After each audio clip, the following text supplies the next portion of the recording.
The deportation, general deportation, like government deportation and deporting the refugees to their country, which is not safe and which is full of war.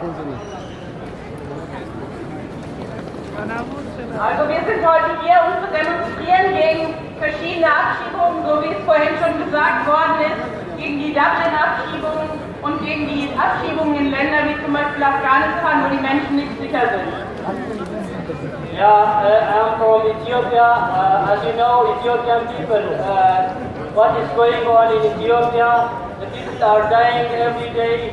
The government is killing and send them to come out of their country in such a hard situation.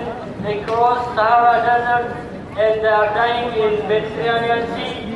And getting here also their case is being rejected and most of the people are in full of stress. That's why we come here to demonstrate against deportation and reject for the case of refugees.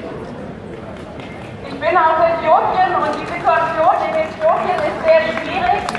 Die Regierung sperrt uns ein in die Gefängnisse, die ermordet unsere Leute auf der Straße, die bringt uns dazu, den langen und gefährlichen Weg durch die Sahara und über das Mittelmeer hierher zu gehen, mit dem Ergebnis, dass wenn wir hier unsere Asylverfahren anstrengen, die meisten von uns abgelehnt werden und in Angst und Stress leben müssen, weil sie Angst davor haben, in das Land zurückgeschickt zu werden, wo sie im Gefängnis waren und gefoltert worden sind. Ethiopian government is a kind of government which is killing at the night and finding the people which he killed by himself, the people are burning, and he's killing every people at the day and finding a morning with the people and acting as a democratic government who is for the foreigners, and the people which come from there are still assumed that they came from a safe country and we are not being treated like people from Eritrea, Somalia and so on. So that's why we want to demonstrate against the deportation and reject which is being made on Ethiopian people, especially Oromo people, which are dying every day. Every day Oromo people are killing of Ethiopian people, government. Die äthiopische Regierung tötet Menschen am Tag und bei Nacht und gibt das zum Teil als Selbstmorde aus in den Gefängnissen. Jeden Tag werden Leute von uns ermordet. Vor allem betrifft es auch die Gruppe der Oromo, wenn sie protestieren in Äthiopien. Deswegen sind wir heute hier, weil unsere Asylverfahren abgelehnt werden und man hier sagt, Äthiopien sei eine Demokratie. Wir kämen aus einem sicheren Land, aber das stimmt nicht. Auch deshalb sind wir heute hier, um gegen Abschiebung zu protestieren.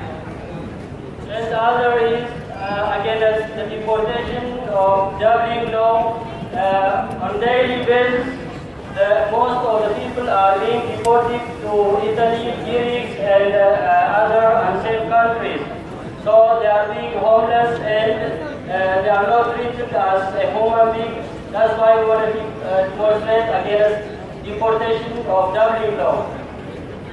Und der andere Schwerpunkt sind die Abschiebungen im Rahmen von Dublin. Viele von uns sind über Italien oder Griechenland oder andere Länder gekommen, in denen sie nicht sicher sind, in denen sie nicht wie Menschen behandelt werden, in denen sie auf der Straße leben müssen. Und deswegen demonstrieren wir heute auch gegen die Abschiebungen im Rahmen von Dublin. And the other is all of us being here, we have to be together and being networked. To be strong and we have to be solidarity with activists which are making such a good demonstration. We have to be networked and we have to be united to stand forever also until we get the answer for our rights. Und das andere ist, dass es wichtig ist, heute hier alle zusammen zu sein. Wir als Geflüchtete aus verschiedenen Ländern zusammen mit den Aktivistinnen. Alle zusammen müssen wir uns gegenseitig stärken, zusammenhalten, Solidarität zeigen und dafür sorgen, dass wir alle hier sicher leben können. Thanks so much.